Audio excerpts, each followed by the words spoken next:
आज क्योंकि काफ़ी समय हमारे इलाके के अंदर सौहार्द बिगड़ा हुआ था, जो पीछे घटना घटी, एक दुर्भाग्यपूर्ण घटना जो नूह में नल्लड़ में घटी थी मंदिर के अंदर बाहर निकलते हुए लोगों के, तो आज क्योंकि अब थोड़ा सी शांति थी इलाके में, तो मैं अपने क्योंकि हमारा तो सोना क्षेत्र है, तो सोना के अंदर हमारा एक होमगार्ड की भी इसके अंदर एक शहादत हुई और इसके अलावा कई लोग घायल हुए थे। उन सब का मैं हालचाल लेने के लिए गया। नूह हमें जाने नहीं दिया गया था। पिछले दिनों जब हम दीपेंद्र हुड्डा जी और देवान जी के नेतृत्व में आए थे, तो उस दिन डेलीगेशन को मना कर दिया गया था, तो हम सोना में भी नहीं मिल पाए थे। तो आज हमने निर्णय लिया कि हम सोना के सभी लोगों से, क्योंकि फिर 15 अगस्त आ जाएगी, सब लोग उसमें व्यस्त हो जाते हैं, तो मैं पहले तो होमगार्ड के यहाँ गया, उसके परिवार में उनका हालचाल जाना, और बड़ा दुख हुआ कि ऐसा परिवार जिसके घर में 10 लोग फौज में रहे, उसके पिताजी भी फौज से रिटायर्ड हैं, और आज तक उसका कोई हालचाल लेने नहीं पहुंचा, जबकि हमारे इलाके में कोई अमन चैन की व्यवस्था की ऐसी दिक्कत नहीं थी। लेकिन कल मैंने सुना था यहाँ के सांसद भी आए थे, वो भी उसके घर नहीं गए। बड़े दुर्भाग्यपूर्ण बात है कि गड़ी मुरली गाँव का एक निवासी और उसके घर पे कोई उसका हालचाल लेने ना जाए, जो कि इस दंगे की घटना के कारण जो बेचारा होमगार्ड शहादत हुआ। और मैं सरकार से स्पेशली डिमांड करूँगा कि उस होमगार्ड के बहुत गरीब परिवार है, 2 बच्चे हैं, एक बेटी एक बेटा, दोनों बच्चे छोटे हैं अभी, उसको एक तो शहीद का दर्जा दिया जाए, उसकी वाइफ को कहीं ना कहीं सरकारी नौकरी दी जाए, तो कम से कम 1 करोड़ रुपये का मुआवजा सरकार की ओर से उस शहीद परिवार को शहीद का दर्जा देकर के दिया जाए, क्योंकि पूरा परिवार फौज से है। उनके भाई, उनके पिताजी, उनके ताऊ जी, सारे ही लोग, दादाजी, सब फौज से रिटायर्ड हैं और कहीं ना कहीं उन्होंने देश के लिए शहादत दी है और पूरे देश में सेवा दी है फौज के लिए। तो यह बड़ी दुर्भाग्यपूर्ण घटना है कि ऐसे परिवार का बच्चा चला गया जिसके पिता बुजुर्ग हों, बच्चे छोटे हों। तो हम सबको, कम्युनिटी को, सारे लोगों को ऐसे परिवार का साथ देना चाहिए। तो उसके बाद मैं लाखवास गया, जहाँ 3 लोगों के ऊपर पत्थरबाजी में और गोलीबारी बता रहे थे कि वो हुई थी फायरिंग, उसमें उस घटना में वो लोग घायल हो गए और उनके पैरों में चोट आई हैं, तो उनको भी हम अपनी तरफ से सहयोग भी दे के आए।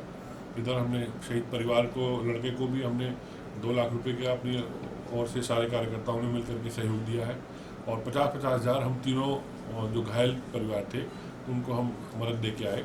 चौथा, क्योंकि सोना शहर से था, साधन संपन्न था, वो हमारे अशोक जी का भतीजा था, उनके यहाँ भी हम गए, लेकिन क्योंकि वो साधन संपन्न परिवार है, मदद योग्य उनको आवश्यकता नहीं है, लेकिन सामाजिक रूप से हम उनका भी ढांढस बताने गए।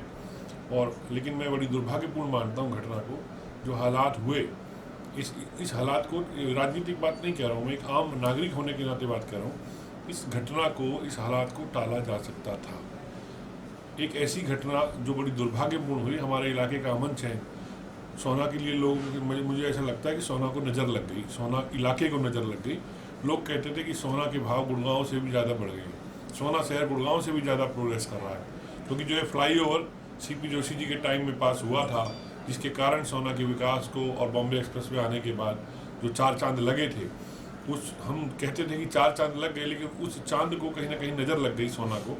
और आज हम जो जितना हम आगे बढ़े थे, उससे कहीं जाके हम पीछे, हमें धकेल दिया गया, और केवल एक लापरवाही की वजह से। मैं ये नहीं कहता कि सरकार ने जानकर कराया होगा, लेकिन सरकार की ये ढिलाई जरूर रही कि सरकार अगर इसमें जागरूक रहती समय रहते, क्योंकि लोगों ने वहाँ एसएसपी को भी बताया था पहले, वहाँ सीआईडी ने भी इनपुट दी थी, आम आदमी के अंदर ये इनपुट थी कि झगड़ा होगा, लेकिन सरकार ने लापरवाही बरती, और तब बरती जब वो इलाका सेंसिटिव जोन में आता है। सबको पता है कि वो सेंसिटिव जोन है। हमारी जब सरकार थी, हमने 1000 आदमी यहाँ, एक पूरी बटालियन आईआरबी की डाली थी, लेकिन वो किस कारणों से वो आईआरबी की बटालियन हटाई गई, जबकि हरियाणा के अंदर 60,000 आदमी की हमारे पास फौज है, मतलब पुलिस है, सिपाही हैं, तो वो 1000 आदमी मेवात से क्यों हटाए गए, जब ये पता है कि मेवात सेंसिटिव जोन है। वो बल्कि 1000 के बजाय 2000 होने चाहिए थे। सीआईएसएफ का ट्रेनिंग सेंटर बना था, उसके सीएलयू नहीं दी जा रही थी। इस दुर्घटना के बाद चलो वो सीएलयू भी दे दी गई, वो पैसे भी जमा हो गए। क्या ये काम आज से 9 साल इस सरकार को आए हो गए? हमारे टाइम में जो प्रपोजल चले थे, वो प्रपोजल भी इनसे पास नहीं हुए।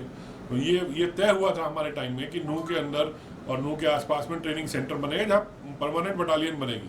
अब जब इतनी बड़ी घटना हो गई, तो आईआरबी की बटालियन भेजी गई है, और मैं सरकार से डिमांड करूंगा, जब सेंसिटिव जोन है तो यहाँ परमानेंट IRB की कम से कम 5 बटालियन यहाँ छोड़ी जाए, क्योंकि बहुत बड़ा इलाका है।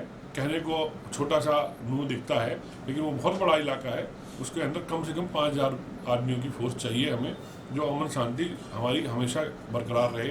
हमारा जो भाईचारा टूटा है, मैं लोगों से भी निवेदन करूंगा कि किसी के बहकावे में ना आए, क्योंकि विकास अगर रुकता है तो उसमें एक जाति का नुकसान नहीं होता, उसमें पूरे इलाके का नुकसान होता है। उसमें राम या रहीम का नुकसान नहीं होता, उसमें पूरी कम्युनिटी का लॉस होता है, पूरे क्षेत्र का लॉस होता है। तो आज जो हम सोना को पीछे धकेल दिया गया है, सोना इलाके को, जिसमें मेवात भी शामिल है, गुड़गांव लोकसभा क्षेत्र को पीछे धकेल दिया गया है, वो मैं लोगों से रिक्वेस्ट करूंगा किसी भी बहकावे में आगे ना आए और अपने अमन चैन, क्योंकि धर्म हमारे लिए हर व्यक्ति का एक धर्म है, जरूरी है, लेकिन उस धर्म के पीछे हम अपना अमन चैन खराब करें, वो कोई धर्म नहीं शिक्षा देता। चाहे वो हिंदू धर्म हो, चाहे मुस्लिम धर्म हो, किसी धर्म में ये नहीं लिखा हुआ है कि हिंसा की जाए अपने धर्म को प्रूव करने के लिए। इस दंगे का मुख्य कारण क्या मानते हो? Totally administrative failure. इसमें मैं किसी को दोष नहीं देता। देखो, हिंसक घटनाएं तब होती हैं, हिंसक लोग हमारे समाज में आज़ादी अब से नहीं, भगवान राम के समय से भी रावण का नाम आपने सुना है। हिंसक लोगों की प्रवृत्ति हिंसक रहती है, लेकिन उसको कंट्रोल करता है law and order. Law and order हमारी सरकार ने लूज किया। सरकार ने जब पता था यहाँ 4-5 हज़ार आदमी इकट्ठे हो रहे हैं, इधर उधर से धमकियाँ आ रही हैं, लोग कह रहे हैं कि हम आएंगे, देखा जाएगा, हम देखेंगे कौन हमारे संग वारदात करता है। उस केस के अंदर मतलब होमगार्डों के थ्रू आपने यात्रा छोड़ दी, वो मैं सरकार की सबसे बड़ी लापरवाही मानता हूँ। और इसके ऊपर जिन जिन अधिकारियों ने ये लापरवाही बरती है, मैं समझता हूँ कि उनको पर एक्शन होना चाहिए, किसी को बख्शा नहीं जाना चाहिए, क्योंकि अमन चैन खराब होने से पूरे हरियाणा को धब्बा लगा है। हरियाणा सबसे बड़ा शांतिप्रिय प्रदेश माना जाता था। ये सरकार काफ़ी समय से कई बार जाते इस सरकार के टाइम में हो चुकी है।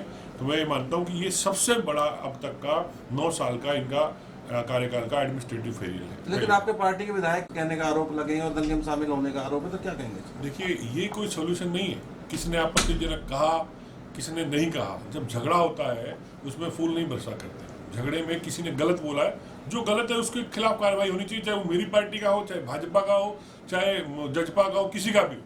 गलत आदमी को सैद्धांतिक तौर पे समाज में बर्दाश्त नहीं होना चाहिए। इसमें ये डिफरेंसेस नहीं होने चाहिए कि अगर ये मेरी जाति से है तो इसको छोड़ दे, वो दूसरी जाति से उस पर कार्रवाई हो जाए। वो पुलिस तय करे, प्रशासन तय करे, एडमिनिस्ट्रेशन तय करे, कानून तय करे। इस देश में कानून का राज है। कानून तय करे कि किसने गलत कहा है तो उसको जेल में डालो, उसके ऊपर कार्रवाई करो।